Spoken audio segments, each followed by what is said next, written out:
All things Gators, all things orange and blue. Dan Hicken and Frangie. What's up, Hick? Doing well, and thank you, Southeast Orthopedic Specialists, the sponsor of our podcast, for all the information that you need in the Jacksonville area. se-ortho.com. They will take good care of you, be it an ankle, a shoulder, an elbow. Doc Murphy and the guys and ladies are terrific over there. Frank, I got a question for you. All right, love it. Love questions. Florida might have, and I don't think this is necessarily, but the number being kicked around is 10. 10 guys drafted. Okay. All right. It's a lot of guys. 10 guys drafted. So the question then thusly becomes, should they have been better last year? Do you remember you were probably like you were probably like a kid in like kindergarten. Uh-huh. But when I was my senior year in high school, Yes, sir. so I'm many years older than you. Mm-hmm. Right after that, 1977. My last year was 1976. So Okay. that's a year later. Uh-huh. The 1977 team had 10 players drafted. Uh-huh. It was the most in school history. Okay. I don't know that might have held. It may still be the case. It might be. But in 1910, Mm-hmm. in 1970, after the 1977 season, the team was 6-4-1. Oh dear. And I remember in 6-4-1 and had 10 guys drafted. That was all the talk then. So as I look back now, no, I don't see that. Who was your first Gator that you remember that you followed the NFL draft and you followed Florida football and this guy was drafted? Because I have one from my first year in school that I remember. Yeah, a great guy, but I wonder, do you have one or no? Well, when I was You going back to Steve Tannen, or what are we doing here? I remember Steve Tannen for the Jets. He'd step in front of what Steve Tannen would do, number 22 in your program, number 1 in your heart. But I don't remember following the draft until I don't think anybody followed the draft until the late 70s. Okay. So you never followed where they would go. Right. I mean, look. Steve Spurrier was taken second in the draft. Sure he was. John Reeves was the first rounder in the draft. We didn't pay attention. Right, right. We started paying. Larry Smith was a high draft pick, but we didn't start paying attention until the late 70s. So what you're asking about is late 70s on. Yeah. So okay. late 70s on is when we started paying attention to the draft. So when we started noticing the draft, I'm trying to think who for me. Wes Chandler, maybe? Maybe Wes Chandler. That'd be third good. overall. Yeah. So probably Saints. Him. Yeah. He played for the Chargers, then the Saints. Yeah. The Saints drafted him, though, didn't they? Maybe the Chargers drafted. He played for both. Yes. But he was third overall. Who was yours? Mine was, and I went to school in 1981. Yeah. And this guy was a really good defensive lineman for Florida. And I don't know if he was a first or second round pick, but David Galloway. I remember David. He played basketball against David Galloway. Was drafted by, I believe, the St. Louis Cardinals. Yeah, if I'm not mistaken. It was the St. Louis Cardinals. My bet, I didn't. That's great. Did you know David? I didn't know him at all. Okay, here's what happened. Mm-hmm. Intramural basketball, back in the day. Yeah, you hit one on him. No, I Stuck tried it to. I tried to. We had this really good intramural basketball team. Uh-huh. We had so we won all four. We played 4 games and went to the playoffs. Mm-hmm. Won all 4 games comfortably because we were really good. Drew the football team? Drew the football team. Oh, dear. Did not go well. Okay. Tyrone Young was dunking. Oh! Collinsworth was dunking. So we were probably down 52-30, something like that, late. Mm-hmm. I tried to get to the rack. I'm probably more of a spot-up guy, Dan. Yeah. But I tried Not to a get good to idea. the rack. David Galloway and I were the same height, by the way. We're both 6'3". Okay. Okay. One difference was back then I was about 180. Yeah. Okay. He's about 280. He was probably about 250. Yeah. Okay, 260 maybe. Yeah. I went to the rack. He blocked that thing with his left hand. Right. I think it landed in Keystone Heights. Oh, dear. Okay. It almost hit the rafter, and then he and I collided. I went straight to the ground. Now, I asked for the call from one of You asked for the call. I went to the ground. I'm not calling one against David Galloway. You No. call it. A student left, kind of looked at me like, really? Yeah. You think I'm calling one on I'm this not making guy? that call. He just blocked your stuff. Yeah. Now, after blocking your stuff, Yeah. you went, and the No. contact was afterwards. No. So that's my David Galloway story. You know who right to the ground. I wonder if he was on this team as well, or maybe it was a different. But what about the neutron bomb? Tim Newton. He was about 5'10", but could apparently, reportedly, dunk from without jumping. Yeah, he was later. Still. He was later, though. He was a couple years later. Yeah, I was never in school with Tim. Okay. But he was a great athlete. Yeah. But I remember David Galloway. Very good. He took my stuff right out of there, in case you're wondering. All right, well, let's go to this year. We know Yeah. Kyle Pitts is this game changer, and we know he's going to get drafted, very high for a tight end, and we know that. We know Kadarius Toney. Right. Right. Then Trask. Right. And the latest on Trask now is they don't think Trask and Mond are getting past the second round. Right. But you never know. We'll see. Right? Mm-hmm. Any thoughts on any of those Pitts, three? I think Pitt's very high. Yeah. Toney first round. I still think Trask could climb into the end of the first round if there's an incredible run on him. Right. But probably the second. I think those three are all drafted about a second round. I agree with you. Now, That's three guys. After that, I think we're going to have a little lull. Yeah. And I think a lot of these guys are more late picks. Yeah, Stone Forsythe is the one riser. people talk about. Yeah. He's 6'8". He's a 6'8", Right. relatively athletic, 330-pound guy. Who can pass block. Yeah, so I think Can move his feet a little bit. I think he will move. I think so. I think those are the four. I'll put him in that group. Marco Wilson's going to go on the first. He's going to go early Saturday, if not before. Okay. No, so that's Where would you project him? What round are you projecting? third, fourth. You know, Okay. early Saturday or late Okay. Friday. But I'm going to go. Obviously, Pitts, Tony, Trask are going. I think Forsythe and Marco Wilson. That's 5 of your 10. Yeah. After that, I'd be interested to see where Slayton and some of those Grimes is going to go. Slayton is going to go. That's Tyree 7. Campbell. He'll be low if he goes. He could be, but I'm giving you 7 that I think are going to go. Sean Davis, another name that Sean we've talked Davis a lot. should go. Yeah. That's 8 that should go. Campbell, I think, is so. But with those Heggie. 8, who's that? Heggie. Heggie late, McPherson late, And the kicker. Yeah, yeah. So So name all 10, 11, 12 guys. all 10 of those guys could go. My guess is Campbell Saturday if at all. Heggie, McPherson all Saturday if at all. But Yeah. you're right. Saturday's the last day of the draft for folks who don't know. Yeah, we could get to 10. Yeah. We could get to 10. Yeah. But back to your question, I sure don't feel like a team underachieved. Because Yeah, I didn't either. Other than the guys who were drafted, Right. they had to make some chicken salad. So Yeah. I don't feel like they underachieved. But yeah, my guess is here's your predict. Let's predict them, right? We're doing this Monday before the draft Okay. when we record this. Pitts obviously top 10. Tony, I think first round. Mhm. I'll say Trask second round. I would agree with that. Okay, I'll say Stone Forsythe by the Next guy? third round. Third round. Yeah, I'll say Marco Wilson. I want to say late third, early fourth. There'll be a little bit of a run on corners. I'll say fourth for him. Okay. Okay. After that, I think the next guy after those 4, I would say then the guy I think is going to go higher than you think is Tadarius Slayton. Give me a number. Give me a number. When the smoke clears, the draft is over, how many guys are drafted? 9.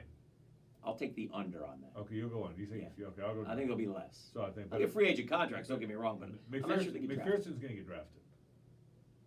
I'm telling you, he's going to get drafted.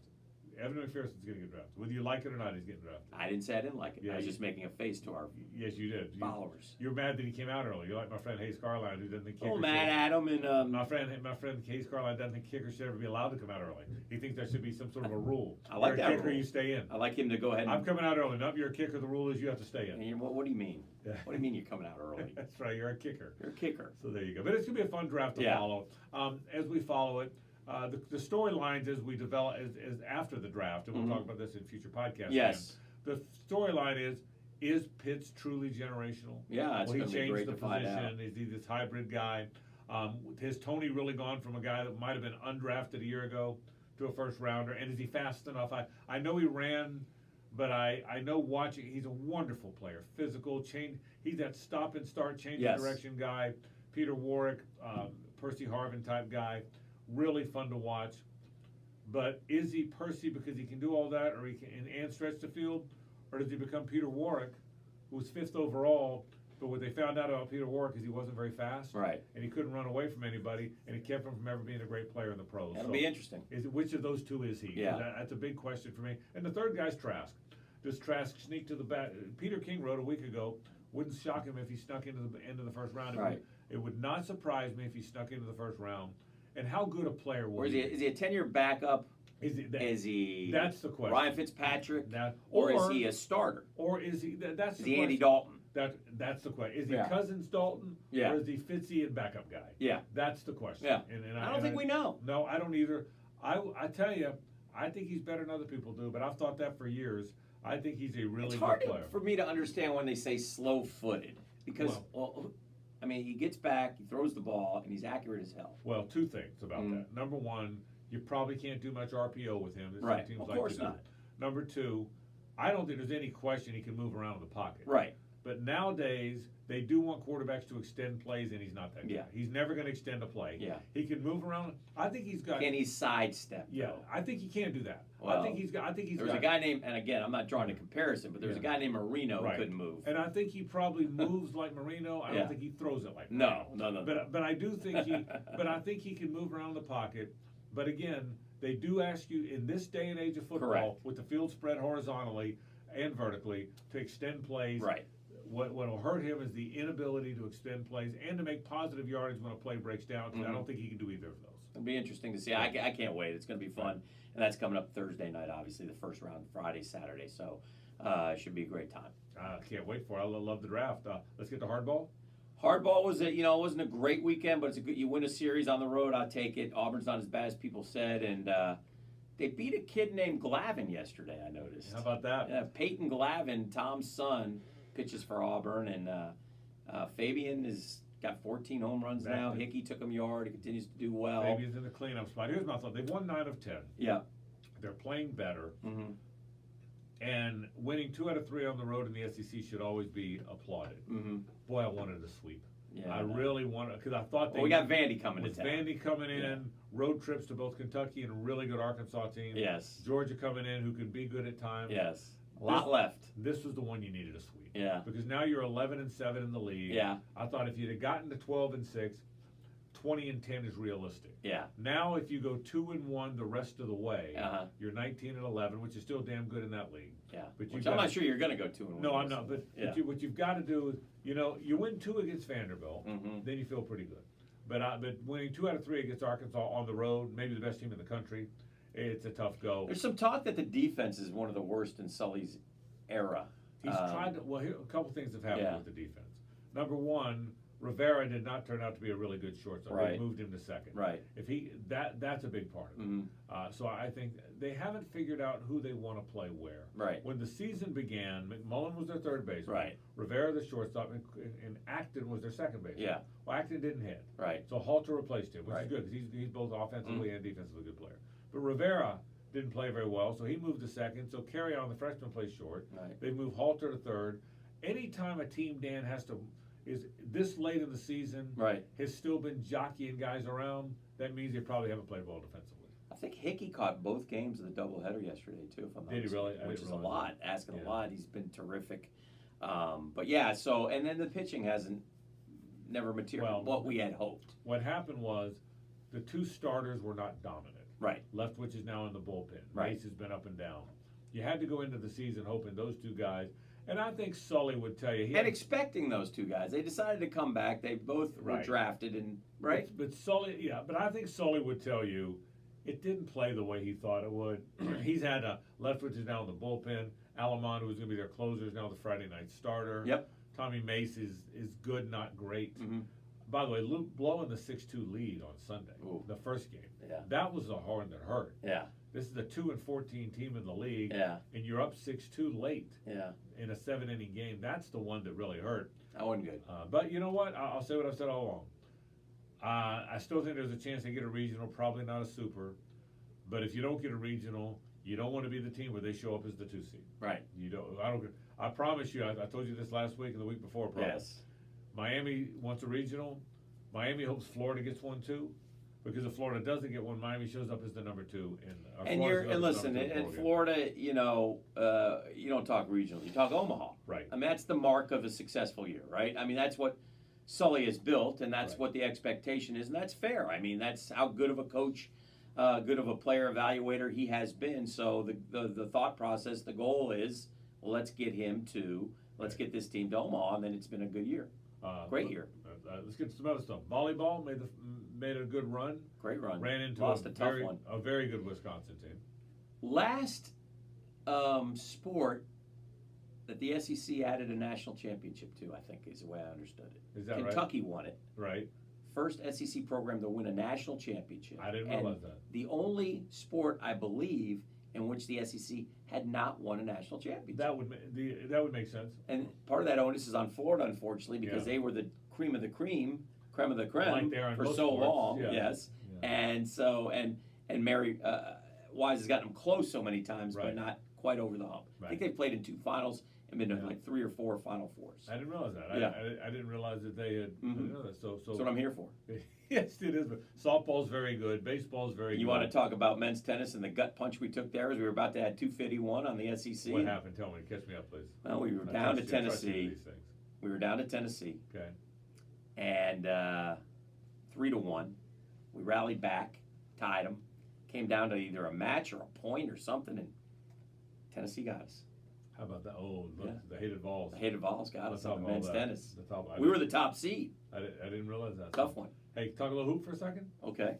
We're just getting it all. What did you make of the Keontae Johnson Oh, that's a good one. tweet or an Instagram post, Well, whatever it was? I'll tell you what I made of it. I think you had said if he plays again to be at Florida, I had said I don't think so. I think he'll go pro. I don't think he's not going pro. Right. I think he wants to play basketball again. I think the challenge will be what doctors are going to clear him ultimately. Correct. I think that's the big challenge. Will Florida then clear? Will Florida take the risk if Right. the doctors even clear him? Does the university have to clear him as well? Is that a part of the process? I don't know. I think that will be extremely. Well, It's a tough thing for that young man, and I hope he can play and resume a normal life. But I would love for a doctor to come out and say, "This is why it happened, and it won't happen again." right. And look, there have been guys in our lifetime that played after being warned and didn't make it. Reggie Lewis comes to mind. Reggie Lewis was told, Yes. This is And then risky. collapsed out of practice. Correct. And Yes. so that scares the heck out of you. I don't think at a college, if they tell him it's risky, that Yeah. that Now, they will clear him. I'm guessing medicine and the ability to analyze and diagnose is better now than when Reggie Lewis played. I would say. But I agree with you. I don't necessarily, to your question a minute ago, I don't sense, Dan, that it's school versus athletic department. I think there's Right. going to be one Florida voice Okay. that says you're cleared or you're not. Right. To that end, and we know nothing about medicine. We're Right, we're a bunch right. of sports knuckleheads here. But it's a podcast. We're supposed to guess. My guess would be it would be hard to clear him. Yeah. I would guess it would be hard to take that risk for the young man's sake. Yes. So the question then becomes, does he find another school that will clear him and go in the portal and leave? Does he do that? Does he find a pro league, some sort of an independent pro Right. league? And does he want to take that risk? Incorrect. Well, it sounds like If to so, me. yeah, it It does. sounds like to me, at least from where he is right now, He's that heard enough to say, I think I can play that again. he's pursuing the Yeah. opportunity to play. Yeah. So I wish him nothing but the best. I'm glad he's alive. yeah. Anything that happens is a bonus. Yeah. But for me, I'm just glad he's okay, and Me too. I want him to have a There's productive almost life. a side of me that hopes he doesn't play. Right. Just because I don't want to see anything bad happen Right. to him, and that's not our choice to make. And it's also unfair because we Yeah. don't know. And we don't. But I will tell you this: he's such a good player. I'd love to see whether it's at Florida, the NBA, wherever. It'd be fun to see the kind of player he can become Yes. if he's ever fully healthy. Ooh. Because he could be a really good player. Yeah. By the way, the team, if he did play and he was on the Gator team next year, Yeah. the team would be good. Really good. Because it looks like those transfers are going to be pretty good. At the end of the day, on the whole transfer thing, We listen, won. I think so. Oh, we won. I think. As far as now, again, I'm not talking about Trey Mann, who, by the way, I see now like 11th in the mock Yeah, drafts. he's a pretty good player. Yeah, that'd be a little high. But Yeah. But I think, you know what? If you're going to have new players, why not get 3 or 4 new players who have already proven they're good college players? Correct. That they're the 22-year-old guys who have been good in college. Yeah. If you can get them now, the key is to do what Baylor does and Right. Gonzaga did for a year and get them to mesh. Right. If you can't get them to mesh, it doesn't matter. Correct. But it's a lot of guys who have been good defensively, a lot of guys that have scored, Yes. a lot of athletic Guys guys who can with- shoot it, guys who yeah. can make free throws, Yeah. guys who can rebound. It's To- guard heavy, but it's exciting. Yeah, today there's no more. I say no more. There's not many Nolan Horfords anymore. Yeah. Where you run a slow down offense, you got your 2 6'11" guys inside, you got your dead eye shooter outside, and you throw the ball in and throw it back out. Right now, what college basketball has become is one big guy who's 6'8" or 6'9", and then a bunch of athletic guys who run and jump Spread the and wing. slash Yeah. and crash the boards. And that's what Baylor is. That's what the good teams of today are. And Florida seems to be built like that. Maybe a little undersized, but so we'll see what happens. All right, my man. That's everything. Good All stuff. orange and blue, all things Gators. Frangie, Dan Hicken. Yeah, thank you, Southeast Orthopedic Specialists, the best in the business, se-ortho.com for all your medical needs.